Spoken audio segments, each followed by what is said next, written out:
With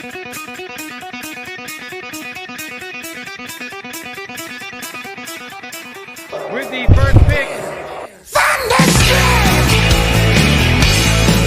Thunderstruck! Yeah, Thunderstruck! Welcome to the Fantasy Rant podcast presented by Stadium Rant. I'm your host, Sam Baker, and here we are, Lee Cook and Mason Beck. We are in the fantasy playoffs.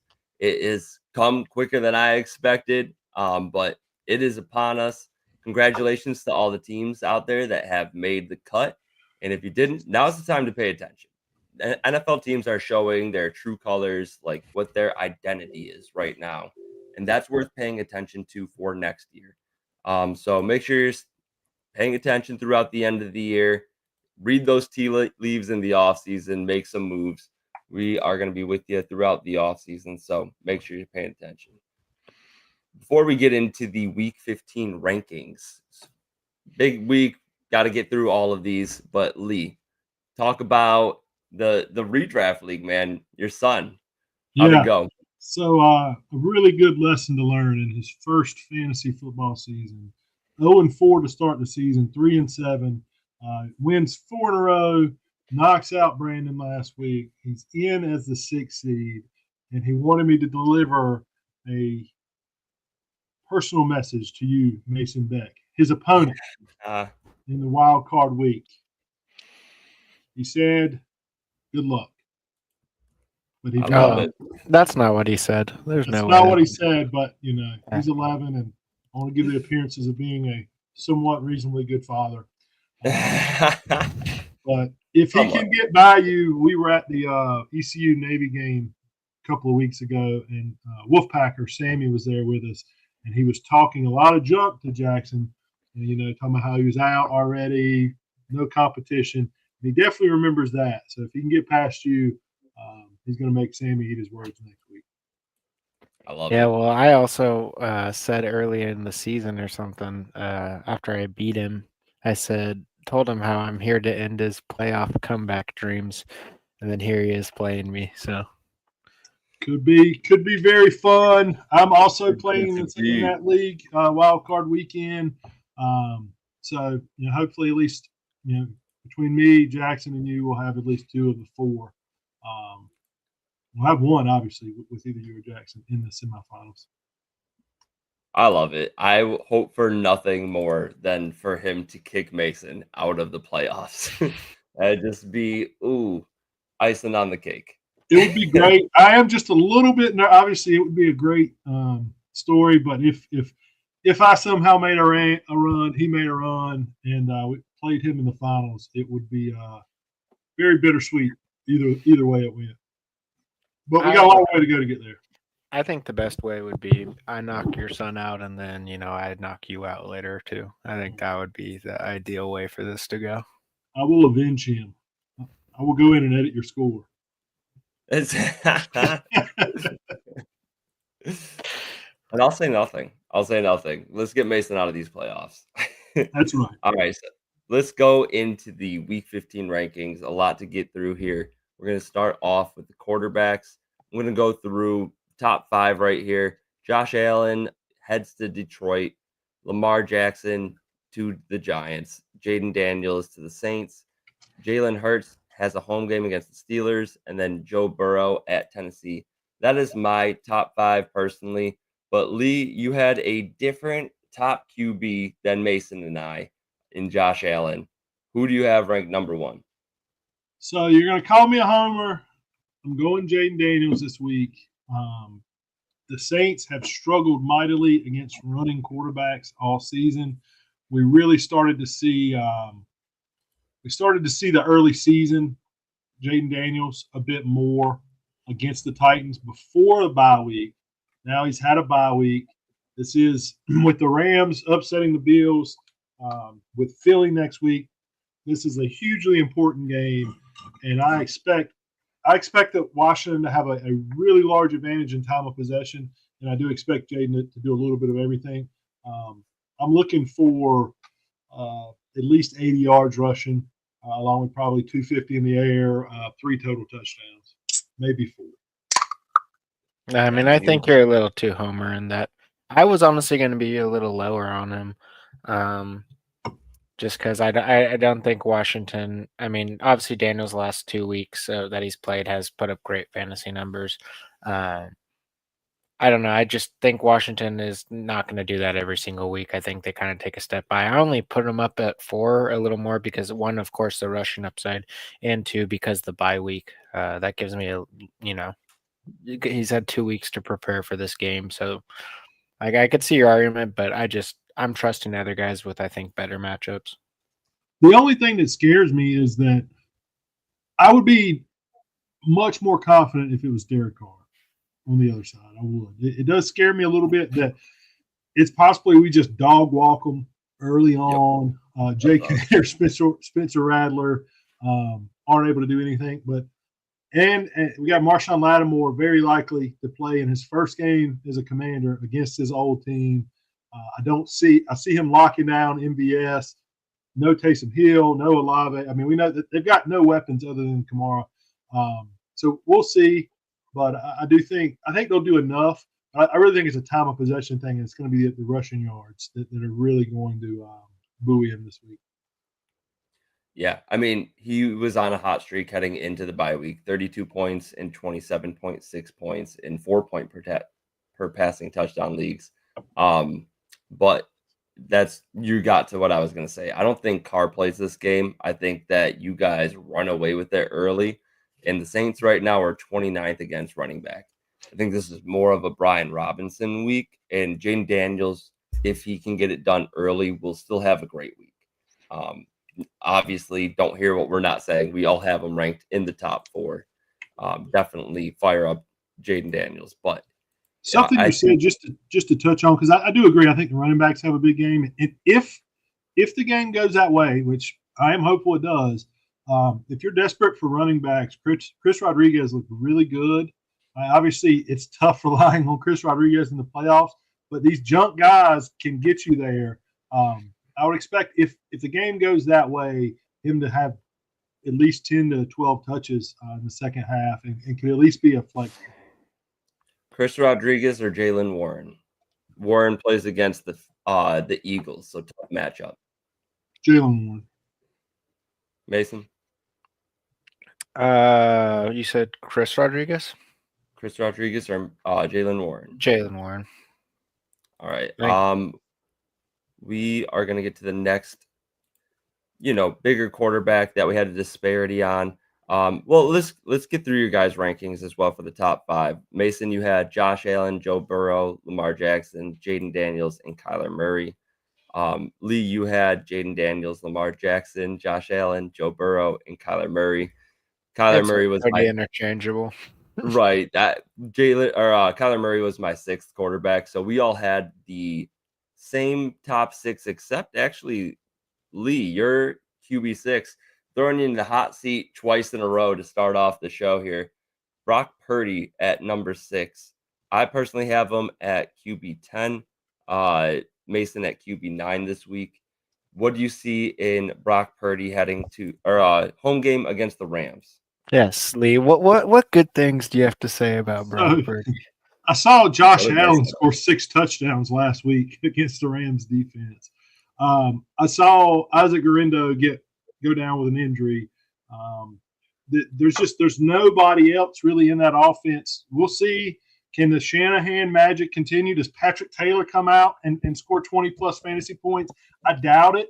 I would drop him a little bit if Guerrero is playing, but if he's not, they're going to have to score points to keep up with the Rams. The Rams offense really started clicking last week. This is a must-win game.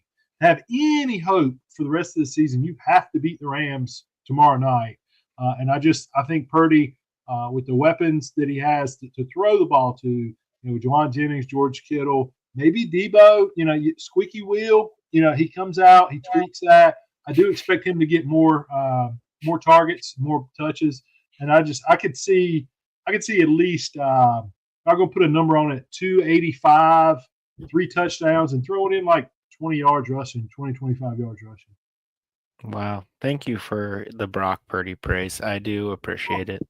No, I mean, honestly, like you're saying, it's a must-win situation for the Niners. If we have any chance of making playoffs, we have to win out the rest of the season. So there's that one thing, and also Purdy is playing for contract extension next year as well. So, when you got no running game and mix with those two combination, it does kind of set it up. The only thing that does worry me is it is a divisional game. Yeah, the Rams did give up a lot of points to the Bills, but that is Josh Allen and the Bills, and also it's Niners Rams. Both teams prepare for these games all season long. Doesn't That's Shanahan my own only the scary Rams thing. though? Doesn't I mean I know it didn't happen this year, but doesn't he We lost normally? this year, and then I think he's only lost one other time in the regular season, or maybe not at all. I forget, but it doesn't matter. He beats us in the important games. Yeah. I do think that Abanikanda has a shot to, pop off here instead of Patrick Taylor. Patrick Taylor could be like the chain mover, the short yard guy. Maybe he ends up being the goal line back. But both of them were acquired pretty recently. So I don't see why Abanikanda, after, being claimed about 9-10 days ago or so, why he wouldn't be able to make as much of a difference. He seems to fit their style more. I liked Abanikanda out of college, so I hope he gets a chance to at least, ride a hot hand if he gets in there. How long has he been on the roster? Like 2, 3? 9 or 10 days. Yeah, it really Yeah. has. Yeah, What Patrick uh, Taylor, how long was he there? Like He was on maybe the a week practice he's squad longer? longer. he's been on the roster for most of the season. I want to say because with McCaffrey being out most of the year, he's been one of our backups. So Interesting. Okay, I thought that Patrick Taylor was. Hey, I don't know. I thought it was with since Green we're on Bay the for most talk of of the year. Niners running backs and all that, a lot of people have just completely forgotten that not only were McCaffrey and Jordan Mason injured, Elijah Mitchell also as Elijah well. Mitchell, yeah. Like a lot of people forgot about him. I'm pretty sure he's a free agent next year too.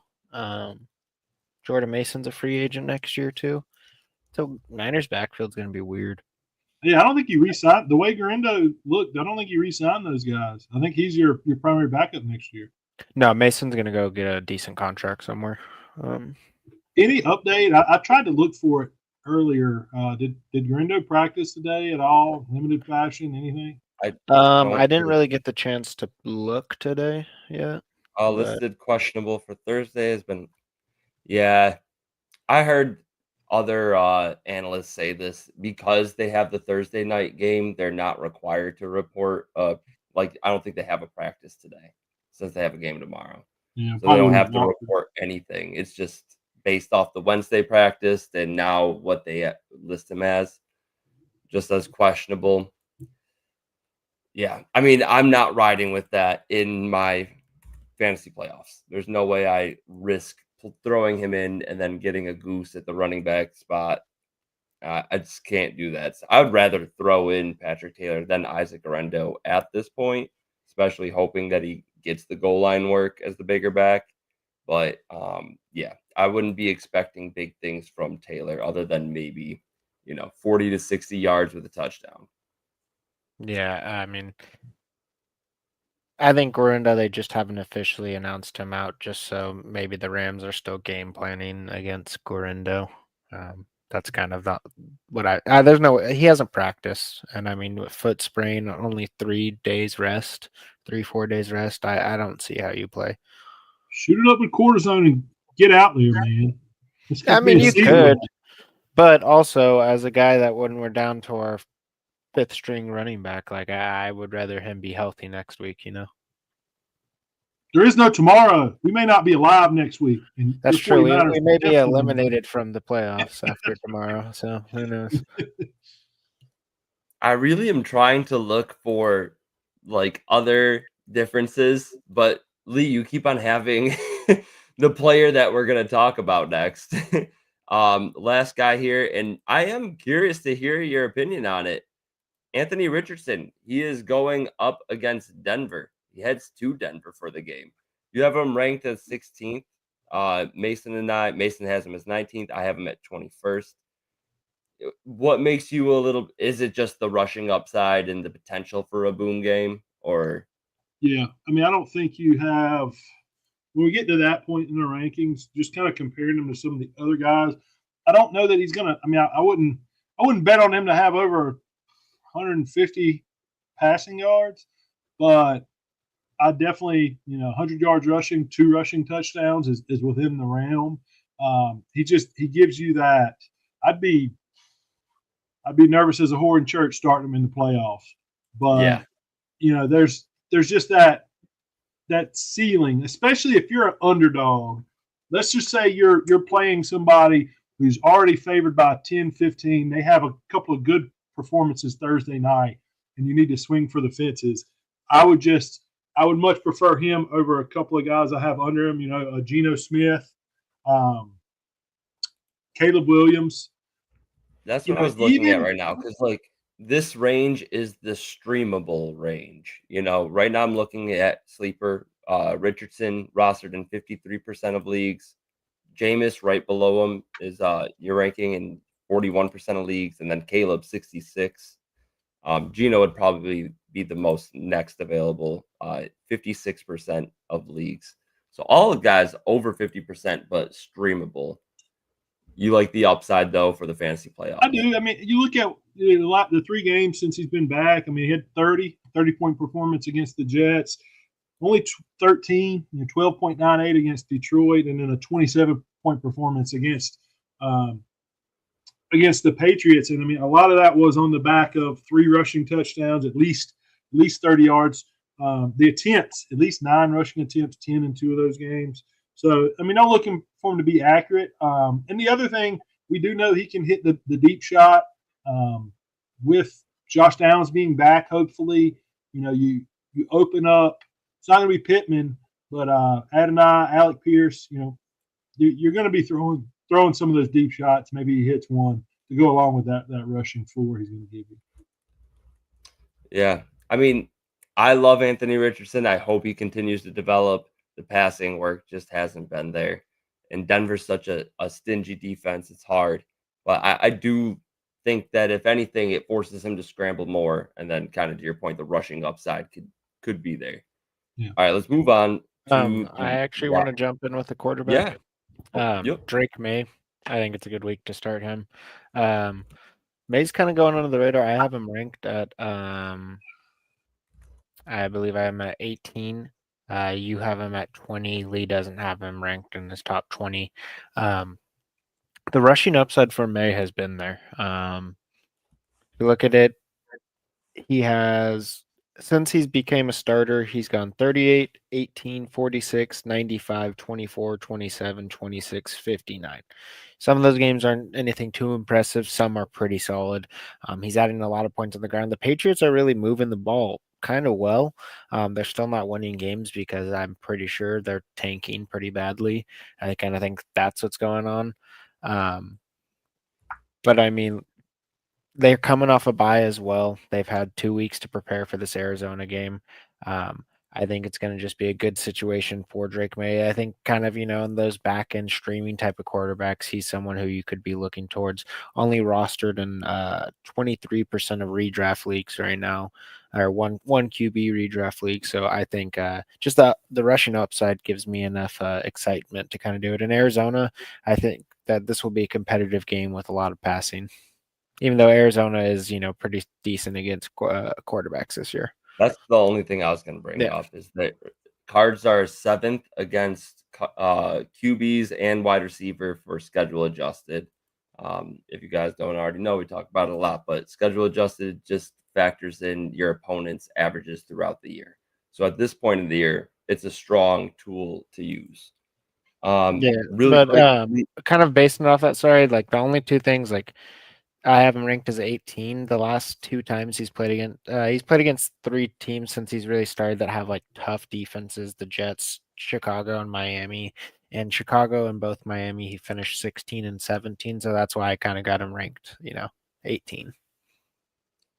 This is a good question coming in here, and I'm seeing in our rankings, 2 of the 3 of us have these 3 quarterbacks back to back to back in our rankings in some order.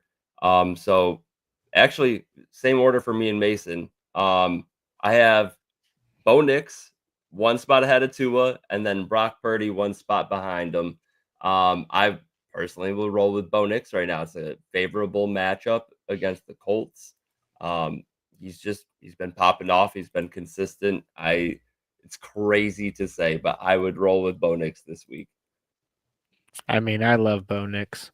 If you're new here, I am a Bo Nix glazer. So I'm always going to say start him, except for the most part, let's be reasonable. But I do like him as well. Coming off the bye, another quarterback coming off the bye, that's always nice.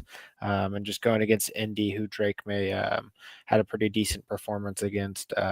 But Nix just has been providing way better numbers. They're all three good plays, honestly. But I would say Knicks, in my opinion. I know he's gonna say Purdy because he already said it's the highest on his list, but I'm not. I'm going to surprise you. I'm going to go Yeah. against my rankings. And this is a great question because this is the very decision that Jackson, my son, has in his first ever Oh. playoff matchup: Tua or Purdy. I do. My mind tells me that Purdy probably has a slightly better week. I just don't see any way. In Jackson, just speaking of him, and if you're in this position, he's on a 4-game win streak because Tua Tagovailoa has been the number one quarterback in fantasy for the I was last just 4 looking weeks. at it. The number one quarterback in fantasy for the last 4 weeks, cumulative. He's got a In 10, a 4 3, a points 7, passing a 5. touchdowns. 22, 28, 25, 23 in the last 4 weeks. Yeah, you can't set him. I'm very much a believer you ride who got you there. I think you got to play Tua. Yeah, no, I'm looking at the numbers right now. I'm honestly going to change my answer. I am going to go with Tua because um, these are great numbers. He's passing the ball 36 to 47 times in that span. He has a total of 11 touchdowns and no interceptions in the last 4 weeks. And he's gone up half against good defenses, the Jets and the Packers, and then the prior 2 weeks, the Patriots and the Raiders. So Houston is really vulnerable against, the passing game in general. Houston right now ranks 23rd against quarterback and 25th against wide receiver, whereas they're 6th against running back. So this might be a heavy Tua game.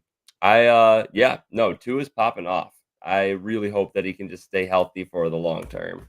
And part of me did want to tell him to start Purdy against Mason to really, if he can beat Purdy, beat Mason starting Purdy, a little bit of salt in the wound. But he also has Tyreek Hill. He has that stack. We finally saw the only the second 100-yard game for Tyreek, first since week 1. So hopefully they're back on the same page. Like I said, Houston's not good against the quarterback. You do expect them to be able to score to make Miami score. Miami still has a chance at the playoffs as well. I don't think you can bench Tua. oh yeah, just Yeah. there's zero rushing upside with Tua anymore. That's the thing is, you're banking off of that. He is actually getting all these touchdowns. That they're not giving it to their running backs in the red zone. You're really relying off that. That's just the risk with Tua. The yard should be there. It just the rushing upside. You need touchdowns, or else it's not going to be a good week for him. Yeah. All right. So Good we are question, going Rock. to go ahead. No, I just said good question, Rock. Appreciate you. Oh. Appreciate you listening. Yeah. Watch. All of the above. Absolutely. All right. So let's get on to the wide receivers here. Me and Lee start off with the same top guy, Jamar Chase, especially after that big week. Mason, you got Puka Nacua listed as your number 1 guy this week. Both Lee and I have him listed as the number 3 wide receiver. Not a huge disparity, but quickly touch on Nacua and why you think he's a better start over the other top dogs. Because 1, it's Niners week. 2, it's Niners week. 3, it's Niners week. I mean, Is just that bad? like, no, it's not like the Niners. Nothing against their defense. It's just this is the game. It's big rivalry week. Puka has only played 1 full game ever against the Niners. He's been injured, and after that last time he did it, he was wide receiver 2. That was the game where he had 20 targets and 15 receptions.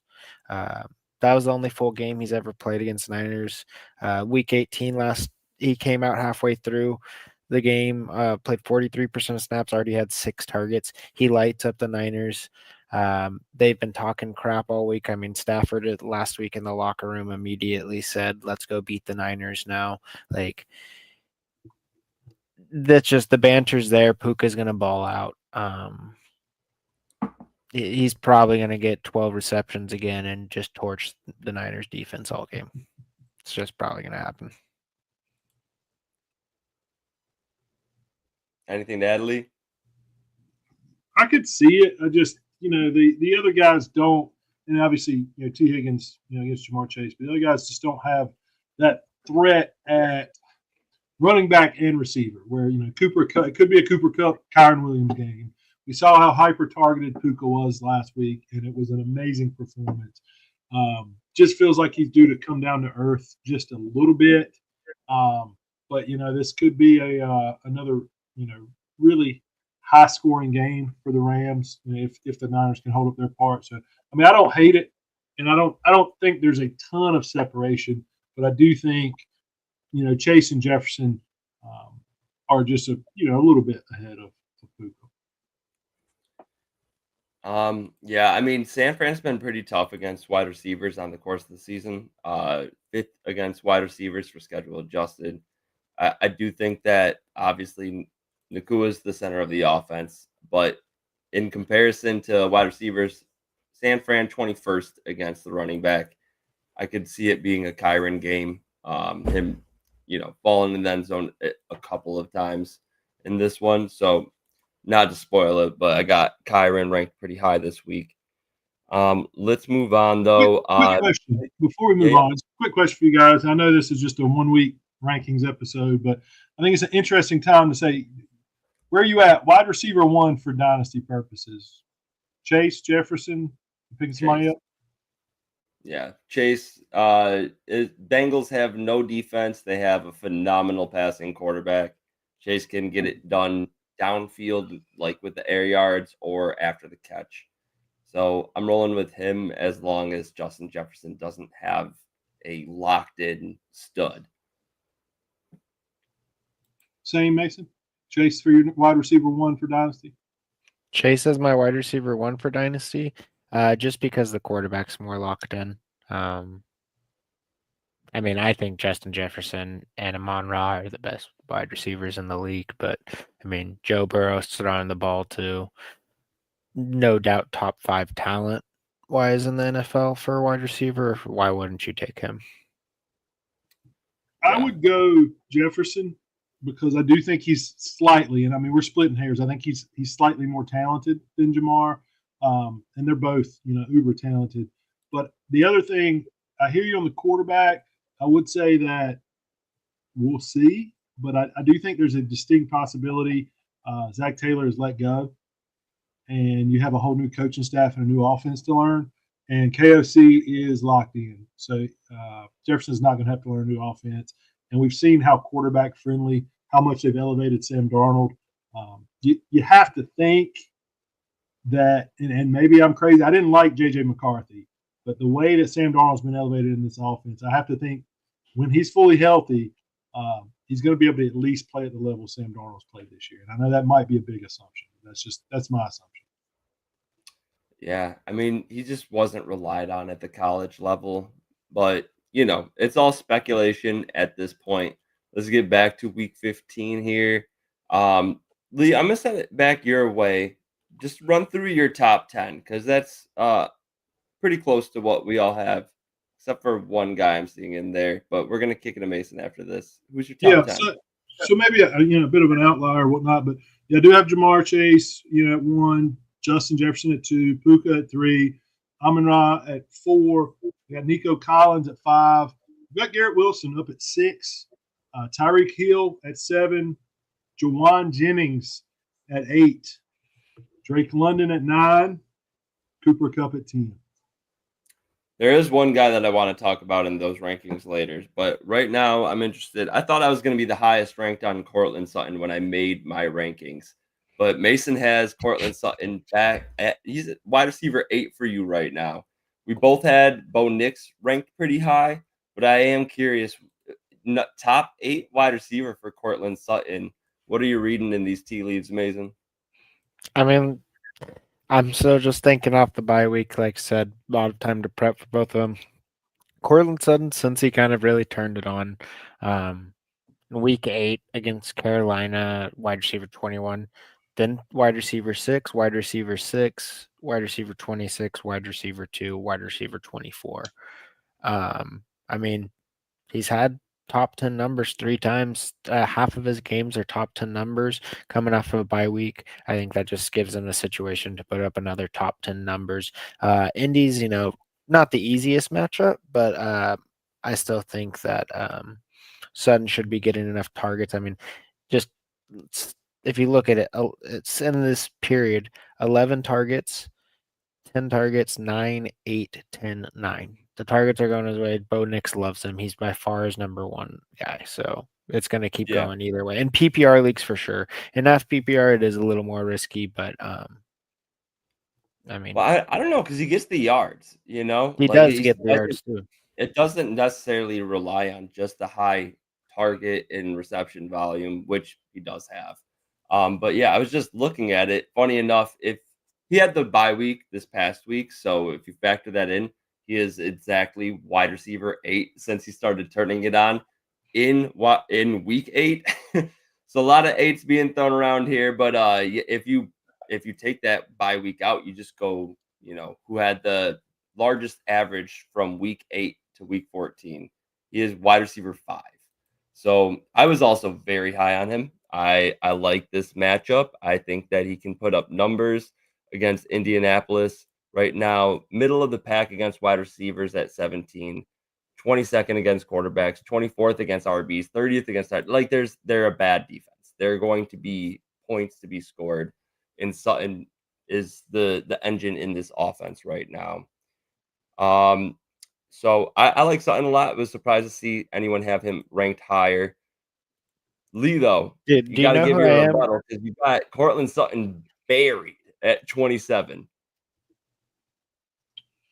Yeah, I do think you're probably your best way to beat Indianapolis is going to be running the ball. They have the 4th worst defense as far as giving up points to running backs.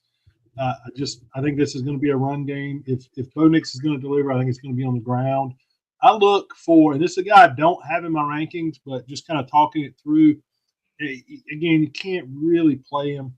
I kind of feel like this is an estimate week, but I think the running backs as a whole are going to have a really good game. I think they're going to be a clock control mode. We'll see. I'm hopeful that the Colts can score enough points to make Denver have to throw the ball. But I kind of see this game being a slog. Just a lot of long drives, not a ton of big plays. And I am surprised. I knew that Sutton was having a career year. I knew that. But I am surprised how efficient he's been those last few weeks. I don't think they're going to throw the ball enough in this game to support him being a top 12 wide receiver. I mean, Really? like I was going over the numbers. You said 27. I mean, he finished as wide receiver 26 and two out of the 6 weeks we were, since he started turning it on. So I mean, it could happen. Really quickly before we completely move on from it, you said that you thought that it'd be an estimate week. I mean, he's coming back, and it could be. Javante's looked atrocious in the last 2 weeks. So bad. He's done, man. Like he's a backup somewhere next year. So like week 12 against Las Vegas, and without fact checking this in the moment, I think Las Vegas is one of the run funnel defenses, right? Mm-hmm. Yep. Because they have a pretty good pass rush. That's the one thing that they can hang their hat on. They have a pretty good pass rush. Yeah, 25th versus running backs compared to 9th versus wide receivers. Against the Raiders, 8 rushing attempts for -2 yards. Against Cleveland, 4 rushing attempts for 1 yard. In those same 2 games, Jaleel McLaughlin, 7 attempts for 44 yards against the Raiders, 6.2 a clip. And then against the Browns, his most touches on the year, 14 for 84. That was good for 6 a clip. Javonte's still getting the passing work. There's not a lot going to the running backs right now, but I personally think it's a Jaleel McLaughlin week, if anybody. But Estimate could come back, a little bit healthier off the bye and, take over. Who knows? A lot of times rookies do come out of the bye strong. So Yeah, I'm not I- playing him I- in a playoff matchup, but in a daily fantasy, plug him in a flex spot for super cheap. I don't think that's a bad dart throw. Yeah, I mean, like you're saying in playoffs, I think all of the, I think every single one of the Broncos running backs, you don't want to start them unless, like, if you're absolutely desperate and you're having to start one of them. I'm sorry, you're probably not winning your fantasy playoffs. That's just how it's going to go. yeah. I believe you can win, guys. I believe in you. Don't listen to Mason. Don't let him Go, push you down let's go, Javonte lovers. I mean, in the playoffs, he's on the waiver wire in 2 of my more competitive leagues. it's a Like, landmine. People Yeah. want you to pick him up and play him against him. And I had him clicked for a second, and I was like, no, I can't drop anybody for him, like justifiably. All right, so the next guy we're gonna bring up here. Well, let's run a little bit more through the rankings. Lee, you are hitting the wide receivers here, so give us 11 through 20 for you. Yeah, so CeeDee Lamb, 11. It's just been a volume play. Cooper Rush, it could have been worse. He's been okay. Malik Neighbors, Drew Lock hasn't really been okay, but Drew Lock is not starting this week. are you sure? Have they Yes, announced that? Tommy DeVito Yeah, is they starting. announced it. Okay. Well, Tommy DeVito, I honestly I like Neighbors a little more with Lock just because of the possibilities. But either way, it's been a really bad quarterback situation. We do see Neighbors being a little bit of a squeaky wheel, and I mean, if you're gonna have any hope, you got to feed him targets. Jordan Addison has just been on fire. The best stretch of his career right now. He's Sam Darnold's hitting him on those deep passes, and he's getting more volume. This Minnesota pass offense has looked really good lately. Devontae Adams, Rodgers looks for him in the red zone. Mike Evans, I think, is due for a bounce back week. AJ Brown, due for a bounce back week. I got Terry McLaurin at 17, and the only reason I have him so low is because of what we discussed earlier. There is a possibility that Washington just doesn't have to throw the ball very much, and the Saints defense is really bad against the run in general. Jackson Smith and Jigba, really, if you traded for him at early part of the season or off season, congratulations. DJ Moore, you can throw the ball in Minnesota, so DJ Moore should be involved. Brian Thomas Jr., RIP, man. I mean, he's still putting up some PPR numbers. Better times are ahead for Brian Thomas Jr. You got when Trevor Lawrence is back next year, he's the true one. You're probably not able to buy him low in Dynasty, and he's a guy I would be scared to start, but there's certainly a lot of guys I would start him over this week. Yeah, I mean, You're going through it, and I was going to bring up 2 players in the rankings. Those Malik Neighbors and DJ Moore, and you kind of already touched on, your tentative stature on those players. So, Mason, I didn't mean to cut you off. What were you saying?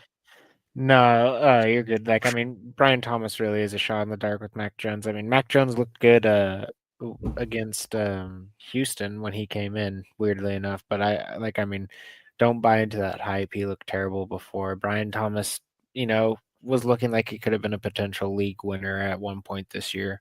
Now he's just looking like a decent guy.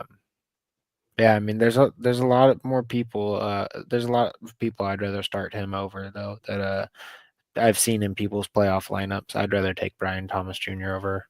Still a lot of people. Yeah, no, I don't blame you. He's got the pop. He could just hit on one play and make everything worthwhile, and that's worth the upside in the playoffs.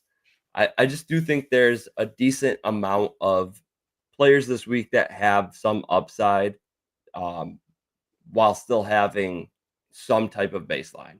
Because Brian Thomas Jr.'s baseline is nothing. He could, if he doesn't hit on that big play, it's going to be difficult for him. I disagree. I think he has a higher. He's got 22 targets in the last 2 games. At least a game in like 3 quarters without Trevor Lawrence. When you get that amount of targets, half of those are being completed, though. I mean, that's enough targets to give you a baseline. Is my point. He's not going to goose. He's not going to give you a goose. He might give you a 6 to 8 point game, and you have to recover from it. But he's not going to give you 0. I know that the Jets aren't what they used to be in terms of their defense, but he still has 2 very solid cornerbacks lining up, like right across from him, no matter where they line them up. Is Sauce playing this week? He was out last week. Let me double check. Because that probably would slip him a couple of spots. I still have him in the top 25, even if Sauce. Yeah, it says full participant past hamstring issue. But yeah, so I just think it's going to be a difficult matchup between Mac Jones and the difficult talent across from him. I don't like Brian Thomas Jr. this week. The guy that I actually want to bring up here that I have ranked higher than you, I'm actually not seeing him in your rankings, Mason. Adam Thielen. Adam Thielen I have ranked as wide receiver 24. He goes up against Dallas. Dallas has been leaking points all over the place. They are not the defense they used to be. Right now, 23rd against wide receivers for schedule adjusted. And Adam Thielen's been looking good.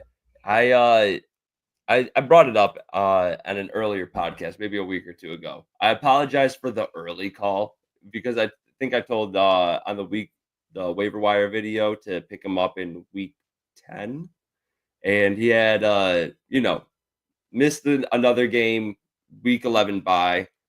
Week 12 against KC doesn't do anything. But since then, last 2 games, 21 targets, 17 receptions, 201 yards, and 1 touchdown. He has been Bryce Young's go-to guy. And right now, I think the Dallas offense is just good enough to put up points against Carolina to keep Bryce Young and the Panthers passing. So I like Adam Thielen this week. Lee, you have him ranked down as wide receiver 32. And then Mason, did you just miss him on your rankings? Or I missed him.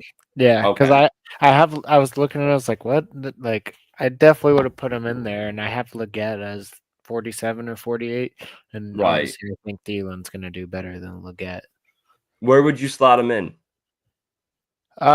Just kind of blindly thinking about it. I probably would. I'll give you time to think about it. Brian Thomas Jr. or Adam Thielen, polar opposite. I would take Adam Thielen, just because I think that there's a higher chance at touchdowns against Dallas. Brian Thomas Jr. could get 10 catches and 60 yards, but I think Adam Thielen could have. Just the touchdown potentials there a lot easier for Carolina. And Bryce Young looks good. Adam Thielen looks like that injury didn't really affect him too much. It looks like he's good to go, and that he's kind of beating Father Time a little bit. I would go Brian Thomas. Obviously, I have him ranked quite a bit higher. And my reason is in this game, you have 2 of the bottom 5 defenses against running backs. I do think Rico and I think Chuba both have really good games. And in conjunction with that, if they both have really good games, again, there's going to be some long drives. I think just the possessions are going to be pretty minimal. I don't see a ton of scoring in this game. Like I said, just a lot of running backs running the ball down the other team's throat is what I see in that game. All right, so I am going to run through Lee's 21 through 30 rankings, and then I'm going to kick it to you guys. After your top 30, bring up one name that you think definitely is worth throwing into fantasy playoff rosters, whether it be a flex or whatnot. So Lee has T. Higgins at 21. After that, Khalil Shakir, Lad McConkey, DK Metcalf, Jerry Jeudy, Jamison Williams, Cortland Sutton, Zay Flowers, Jalen Waddle, and Jacoby Myers. Outside of this general top 30 that we have brought up, who's one name that you think needs to be in fantasy playoff lineups. And I don't think he needs to be necessarily. Like it's in my opinion, it's kind of a risky play, but s- I've started liking him a little more. His snap percentage is actually going up, so that's a good sign to him. A little inconsistently just because the team doesn't throw the ball, but I kind of like a random play of Christian Watson. It's a random Interesting. play, My player's from the same team. but like I mean, the last two games is his highest snap percentage of this year. Maybe even the last 2 years, to be honest. Yeah, the last 2 years, it's his highest snap percentage. The last two games, they're gonna. It seems like they're starting to use him a little more. Obviously, Dobbs has been out, um, and that is a little worrying. He's still in concussion protocol. He is practicing, but even if he does, it's still, I think, going to be a little more limited. I think Christian Watson is a decent upside for touchdown play this week. Obviously, it's a very risky play, but I don't know. I kind of weirdly like Christian Watson this week. It's funny because I'm going with a bounce back week from Jaden Reed. Since the bye, he has not looked like himself. I do think that Seattle has a good enough offense to put up points against a stingy Green Bay defense, but I think home game for Seattle, Jaden Reed, I think can hit on the big play here, maybe take advantage of a little bit of chaos. I'm taking Jaden Reed. I'm throwing him in the slot, hoping for the best, but managing a little bit of those expectations last 4 weeks have been ugly. So hoping for a bounce back week from Jaden Reed. Just kind of crazy that he isn't in any of our top 30s. Yeah, no, I mean his downfall really hurt a couple of my teams. Like there's one team I look at it and I'm like, wow, him going from like how good he was doing to really Yeah, struggling is the reason why my team went from winning to losing. right. I feel like it's been an uptick in the rushing game. So something to pay attention to. But Seattle's pretty middle of the pack. I think just wherever they can get a hold of a big play, they're going to take advantage of. So it's scary. I don't hate that Jaden Reed pick because I do expect that they're going to. It's going to be a point of focus to get him more involved. Um, so we'll see. I don't hate that pick. I'm going to go Darnell Mooney as a guy outside of my top 30. I would pick. Yeah. We all anybody. If you're watching this show, you're probably a diehard, so you know what I'm about to say. It's been 4 games without a touchdown pass from Kirk Cousins. He's got 8 interceptions during that time. However, Darnell Mooney had his season high in receiving yards last week. He had six catches on 7 targets for 142. His average yards per catch was 23. I'm gonna throw out a touchdown guarantee. Darnell Mooney scores a touchdown this week against the Raiders. They're going to make one. They have to win this game. They've lost the lead in the division where they've been for at least half the season. To keep pace and to really stay alive, they need to win this game. They're going to make a point to throw the ball to try to get Kirk Cousins out of this funk. While the Raiders defense, we talked about it a little bit earlier, has been decent against the pass, the last 4 weeks they have given up the 5th most points to wide receivers. And I see good weeks ahead for Drake London and Darnell Mooney, but Darnell Mooney is going to catch a deep one. He's going to catch a touchdown. It's going to be a 30 to 50 yard touchdown catch and give you a week's worth of points on one play. I like it. I do like that call. The one other player I wanted to bring up really quick. Oh crap! I just had it here. Give me 1 second. Going up Jake against the Bobo. Bengals. Who? Jake Bobo, come on. Jake Bobo. Yeah, dude. Respect Jake Bobo always. Respect the Bobo. Ridley. Calvin Ridley. He wasn't mentioned in your top 30, Lee, so I just wanted to bring him up. I have him ranked as wide receiver 21 this week. Since he has been the second worst team against wide receivers over the last 5 weeks. And he's just necessary in the passing game. So I like Calvin Ridley. Definitely would play him. But let's get on to the running back. Did you play Ridley or Mooney? I play Ridley personally. I mean, I would say Ridley. Will Levis, that game last week was ugly, but I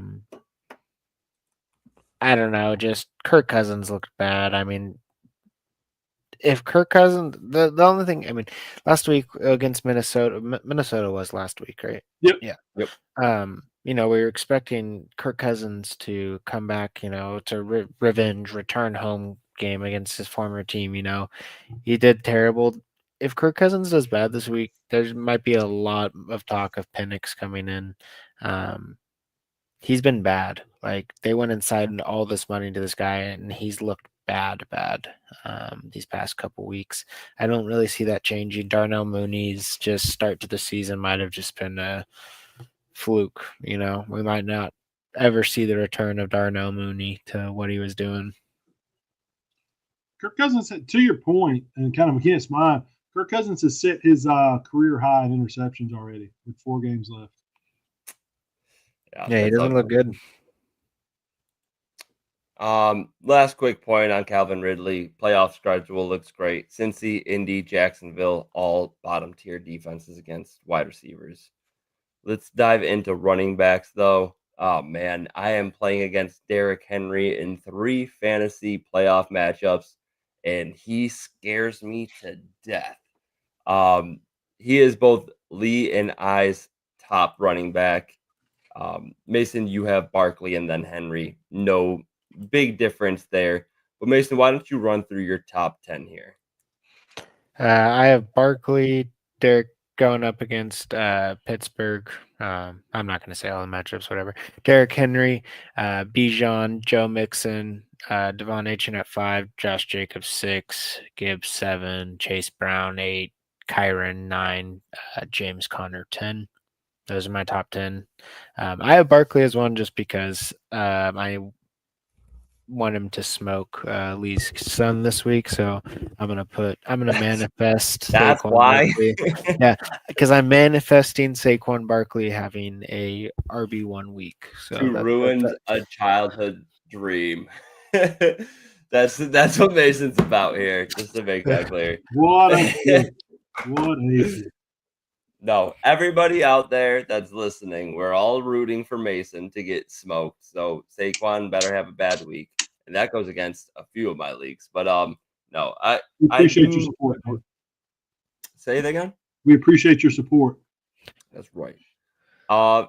So the only thing that I have that's a little bit different from you guys inside of the top 10 is Kyron Williams. I have him as RB6. You guys both have him as RB9 this week. Not a gigantic difference there. But as I mentioned earlier, San Fran has been weaker against the running back position than any other position. Right now, 21st against running backs compared to 9th versus QBs, 5th versus wide receivers, and 4th versus tight ends. Kyron over the last 3 weeks has 4 touchdowns, at least 72 rushing yards, and between 16 or 29 attempts in a game. So I think that this is a game where they ground and pound a little bit more than they normally would, just because of the matchup. Kyron's a stud. You know that if they get inside of the 5 zone, it's going to Kyron. So RB6, not a gigantic difference. Did anybody have anything to add on that? I mean, Corum seems a little bit like he might be getting some touches, working a little more in, so that does worry me. If Corum starts taking away some goal line work and it really takes away all touchdowns away from Kyron, that's when it gets really scary. So there's just kind of that worry.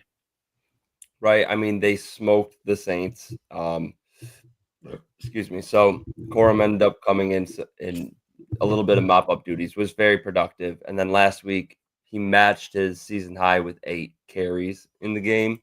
Kyron had 29 carries in the game. So with a competitive game against Buffalo, I think they're going to keep at it. And like you said, it's a divisional matchup, so I don't think they go away from their top dog. But yeah, so the next player, I mean, all right, so we went through the top 10. Mason hit 11 through 20, and then I got a player I want to talk about here. And from my 11 through 20, I got Monty, Tony Pollard. I'm not super high on that one as much. Just Cincinnati's defense has kind of been a little iffy, so it just kind of touchdown upside, big play upside. Uh, then we got Jonathan Taylor, Chuba, Brian Robinson Jr., Kamara.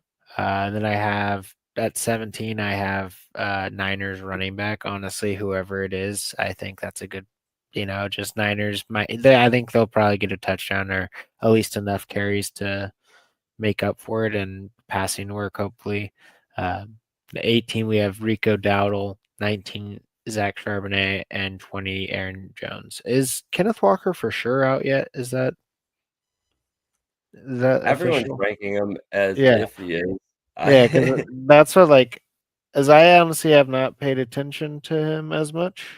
Um, Yeah, but that considered day to seems like he's day. out, right?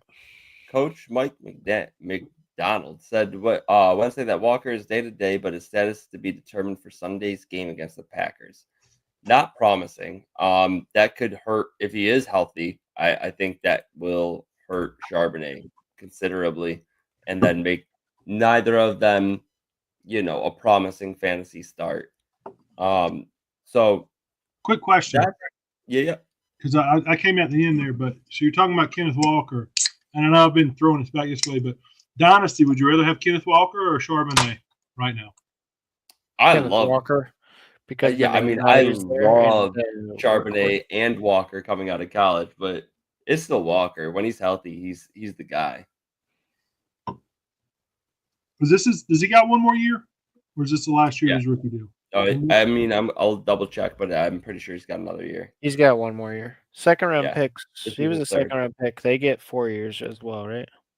Yeah, no Yeah, option though, just a straight Yeah, 4 year. yeah. right. This is his third year. Yeah, he misses games every year, but when he's in, he's productive. It's like one of those guys that most of the time he's healthy, you can bank on him to be a solid start for you. It's just, is he available? Kind of like to a lesser degree, a T. Higgins type. You know, it's frustrating because he's going to miss time, but when he's there, he's usually solid. So the next guy I wanted to bring up though in that 11 through 20 range is Brian Robinson. Lee has Brian Robinson ranked up at RB8. I love Brian Robinson this week. I think there's tons of great options at running back. So I have him as RB13. But Mason, you had him a little bit further down at RB15. Talk about it a little bit. Brian Robinson in the game against the Saints. We talked about it briefly earlier, but touch on why RB15 for you. I mean, kind of like you're saying, I think there's just people I like more in front of him. Like I don't think that he's gonna have a bad week by any means. Like on a lot to me, my kind of 10 through 16, I would say, were pretty interchangeable. It was kind of hard for me to really give a reason why either of them were kind of in front of each other. It was just kind of whatever I was feeling, kind of looking at, um, more touchdown potential, I think. And that's, but I mean, B Rob definitely could be scoring a touchdown. He's been scoring them all year. I don't know. It just, that range to me was really weird. So I just kind of threw him I more back because I don't know, just because I mean the snap percentage is still down, even though he's getting all the touches and good carries, the snap percentage still is down. Yeah, I mean, I found myself kind of changing players in and out of the lineup as well, or in and out of the rankings. Um, Chuba Hubbard, I think, could have an absolute blow up week, and we all seem to have him at least inside of our top 15. Although I love that Lee, you misspelled his name, China Hubbard. It is what it is now. So knock off China there. Hubbard forever on. Hey, Lee, also I want to say this. Do you think this is going to be Brian Robinson's best week of the year? Best week of the year. I was gonna say I was gonna give the second touchdown guarantee So if you're building a anytime touchdown parlay, you're keeping track at home. Darnell Mooney, Brian Robinson, best week of the year. I mean, his top finish is he's only been 11 or 12. It hasn't been RBA yet. I do think so, and I think he's only had one game where he scored multiple touchdowns, and that was against Cleveland when it was just out of hand early, so he only got 7 carries. So I think he gets. Gotta bring that up. sorry. He gets 2 touchdowns with about 16 to 18 carries and probably around 100 yards, give or take, 90 to 110.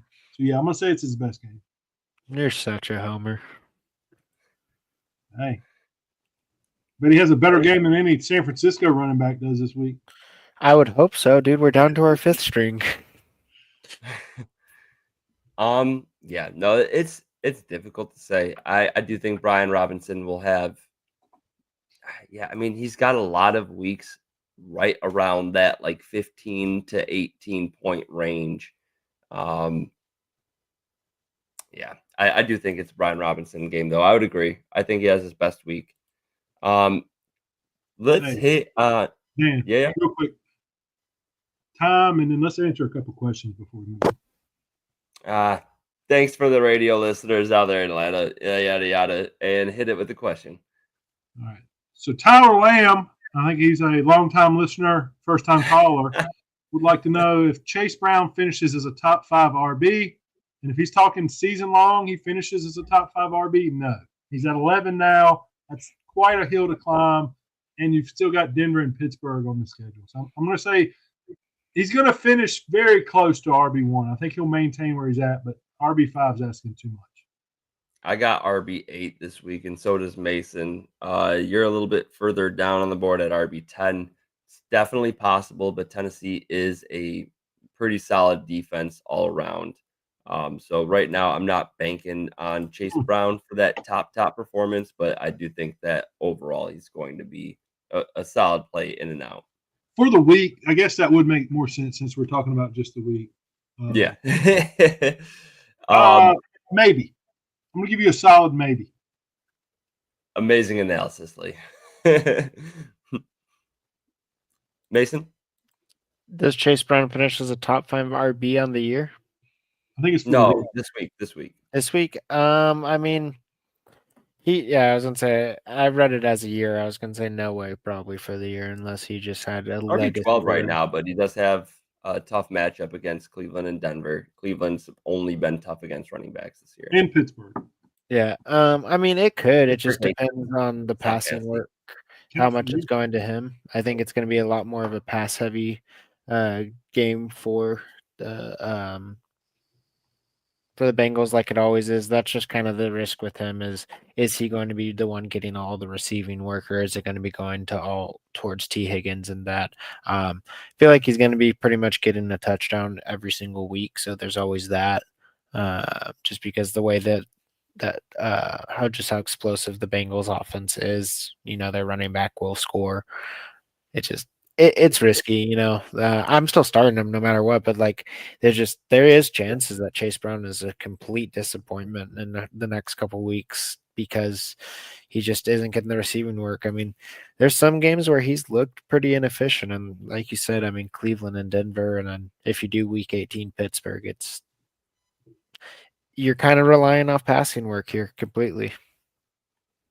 Yeah. Rushing work's definitely dwindled a little bit. Still efficient on the ground and efficient through the air. So fire him up. Let's get to the next question here. You skipped it. Oh, my bad.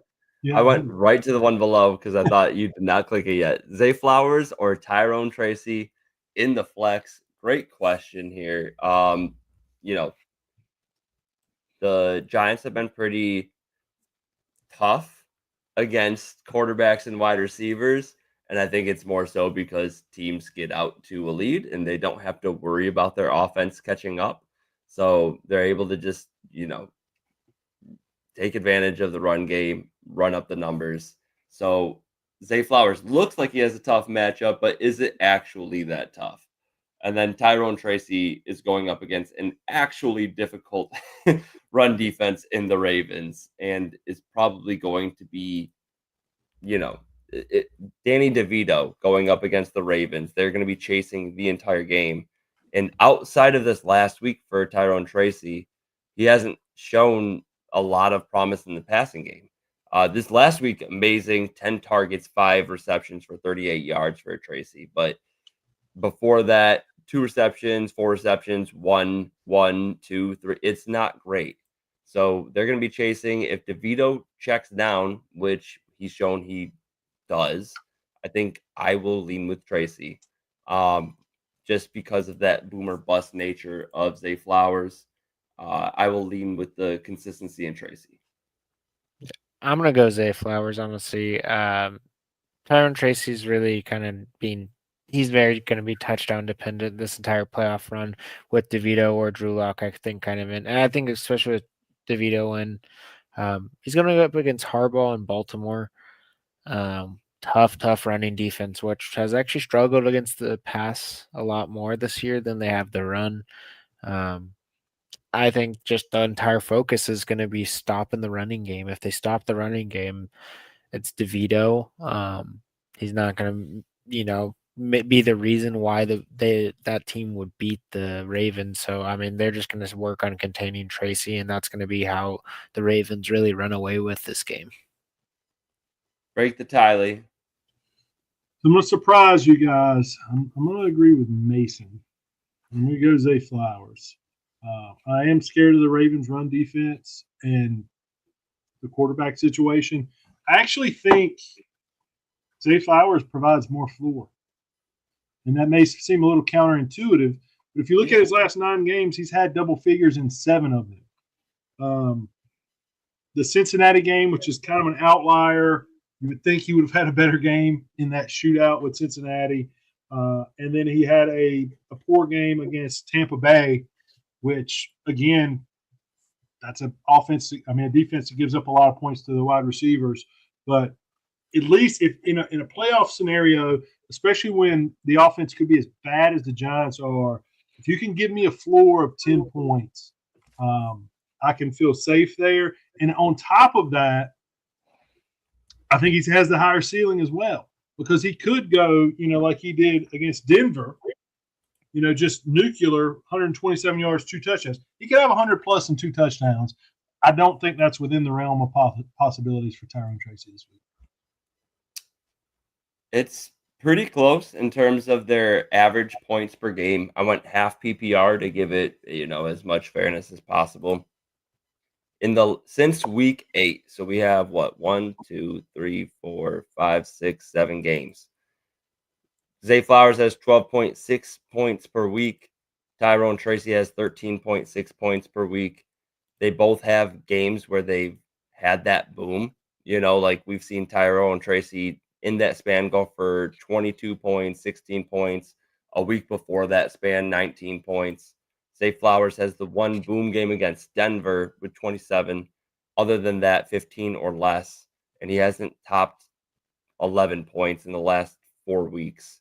And that's half PPR. So I personally lean Tyrone, but we'll see how it goes. It really is a pretty close call there. I don't think you're going to have a bust game from either of them. Would you, if it were full point, would that change your answer, Dave? Yes, because Tyrone hasn't been involved in, you know what? It would have if it was Drew Lock. Because it's DeVito. DeVito had an ADOT of, an ADOT of 4 to 6 yards last year. It's ugly. Like he panics under pressure, checks the ball down, and that's going to be Tyrone Tracy territory. If it was Drew Lock, then I would go with Zay Flowers. It's a weird position because both of them are technically strengths that they're going up against in the opponent's defense.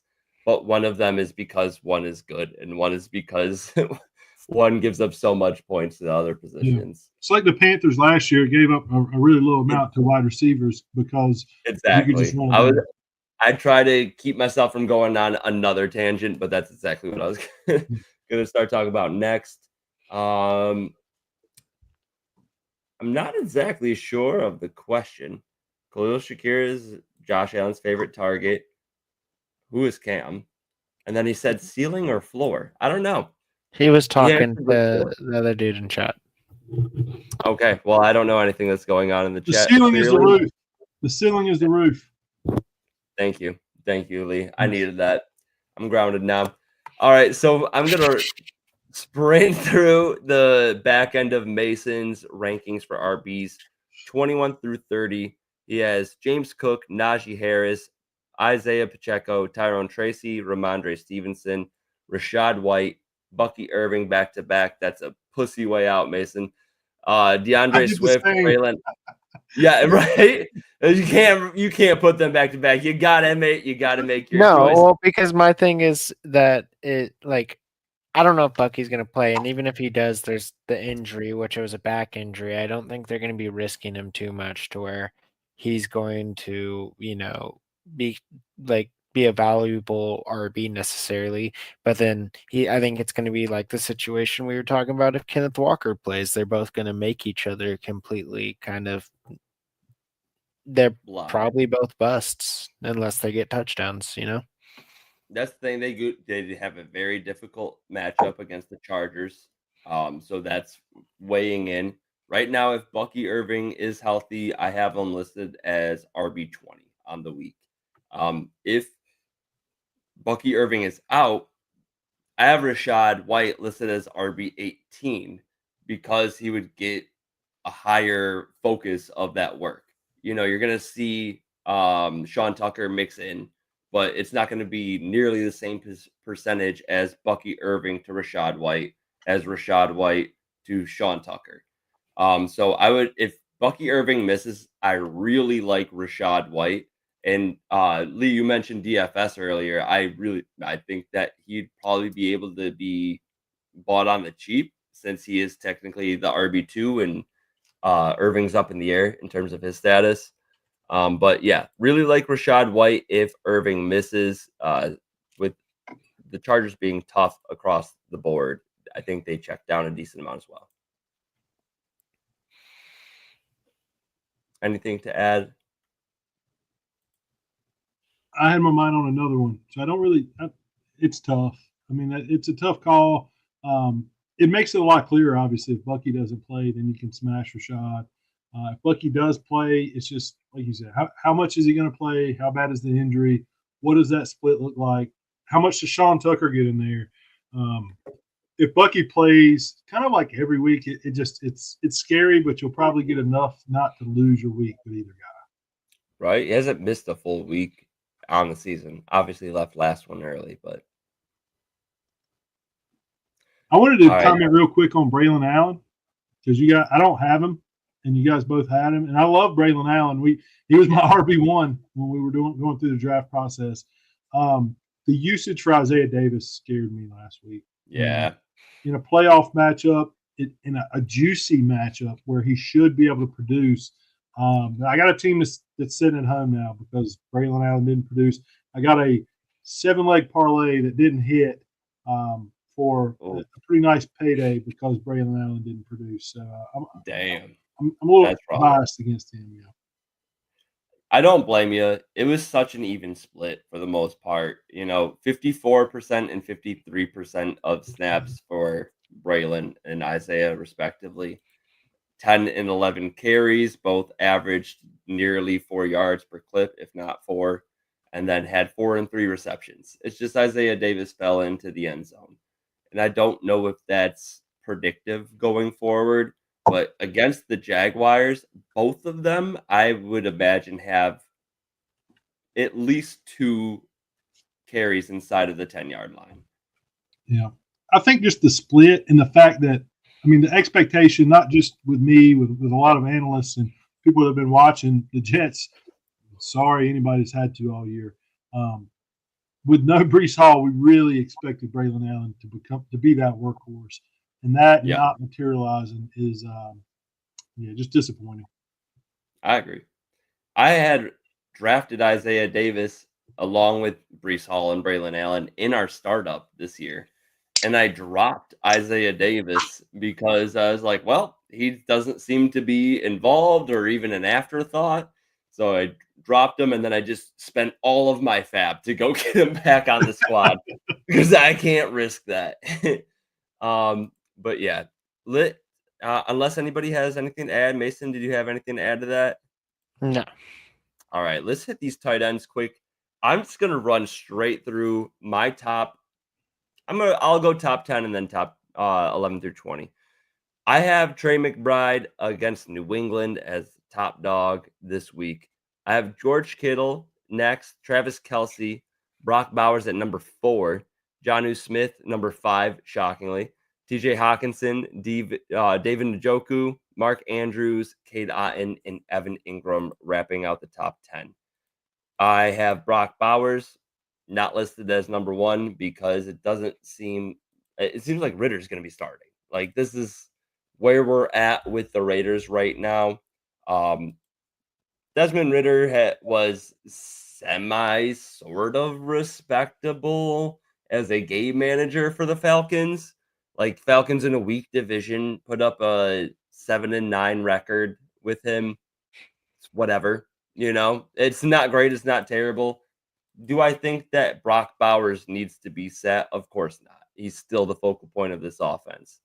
However, with Ridder starting, he drops from probably tight end 1 to tight end 4 for me personally. I actually just peeked at Lee's rankings. Lee, you have the same exact thing. Same exact top 4 here. But Mason, you have Bowers listed as your number 1 still. No worries about Ridder starting?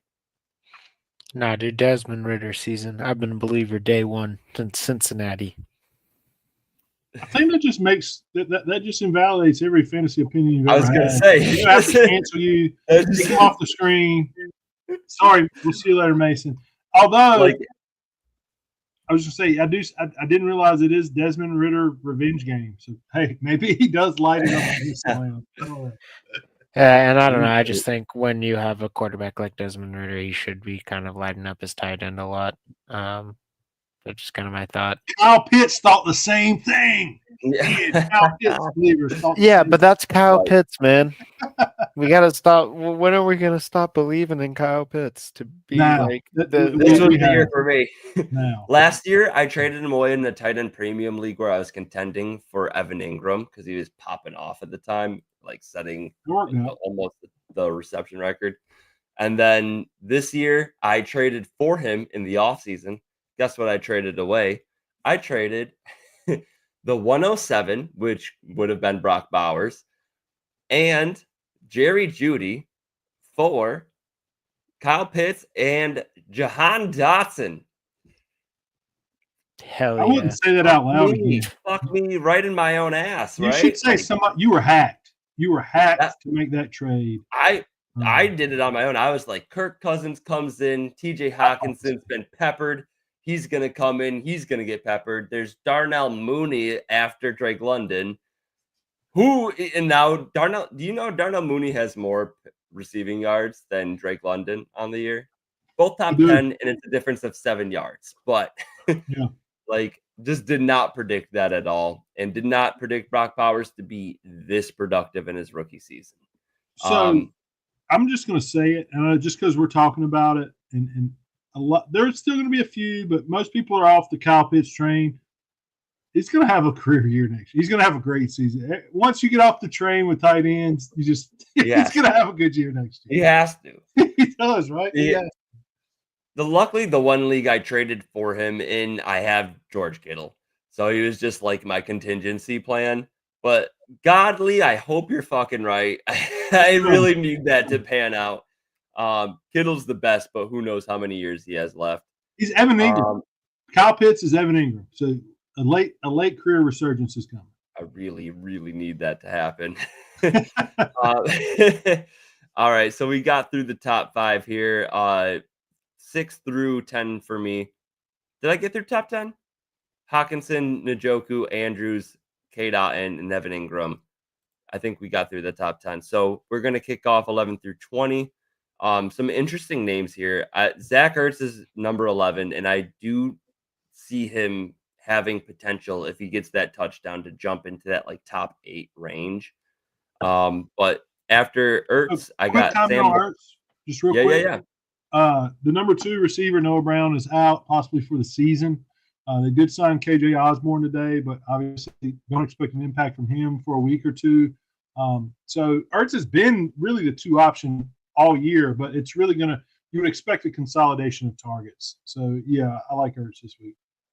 I did not know that about Noah Brown. I thought that he was still in. So that would jump him up to tight end 9 for me.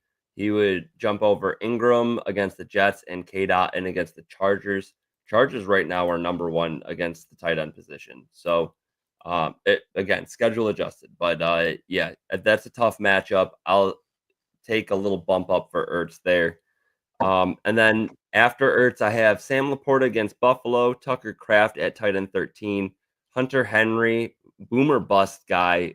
I have him at 14, but could jump again into the top 10 if he gets that touchdown.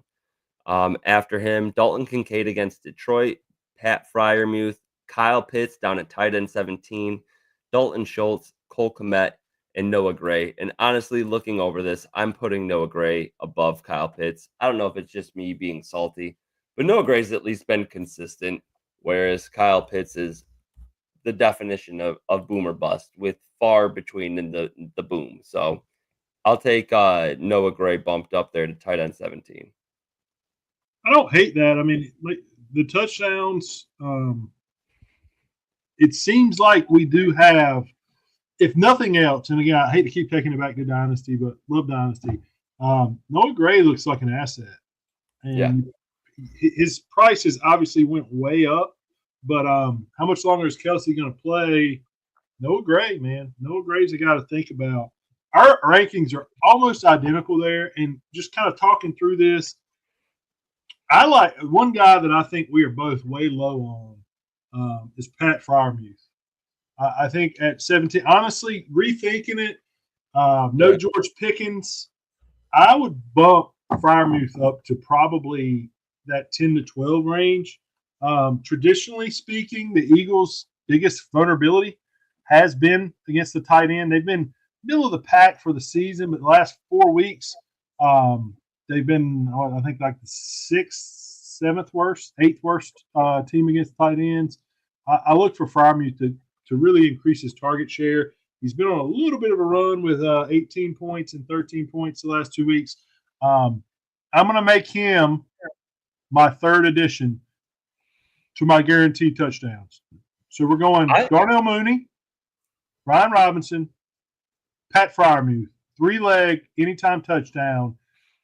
You can. I'll let you guys know my cash app when you are rolling in the money for that one. I hope so. I have him again. I'm playing him against your son. Yeah, I mean, I'll burn your house down. To put some numbers to it, again, Just kidding. Anybody listening? Not burning anybody's house. Sorry, go ahead. As Lee's threatening Mason, we got Eagles coming over the last 5 weeks at is 23rd. He just dropped him. He just dropped him. I'm sorry. He just added Zach Ertz and dropped Fryermuth in that matchup against my son. Like I got the notification on. Thank you, Apple. Thank you, Steve Jobs. What a dirty son of a bitch. I like Fryermuth more than Ertz this week, I think.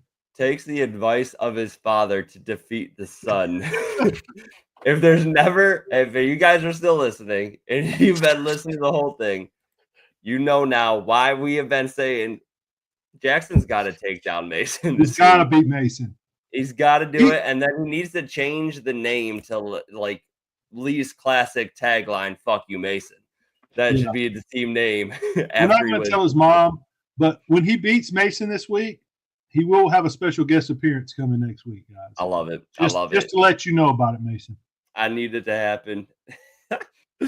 All right. I like that. And then one last name to throw out there, Juwan Johnson, just because of sheer need in the offense. Who else? No, it's right. And like MVS is the top wide receiver on the team, and he's purely a downfield threat. Right. There's no way without Derek Carr that they're pushing the ball downfield frequently. I hope not. And Lattimore should be on him, I would think. I mean, I don't think he's enough to shadow, but Lattimore should be covering him.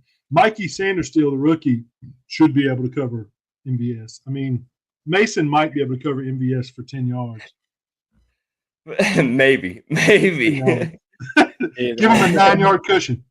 I know I don't got the wind. There's nothing left in these lungs.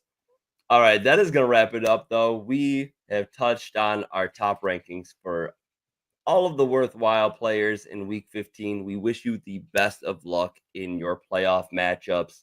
Go out there and get them. Lee? Playoffs! There Good we luck, go. everybody. Thank y'all for listening. Love it.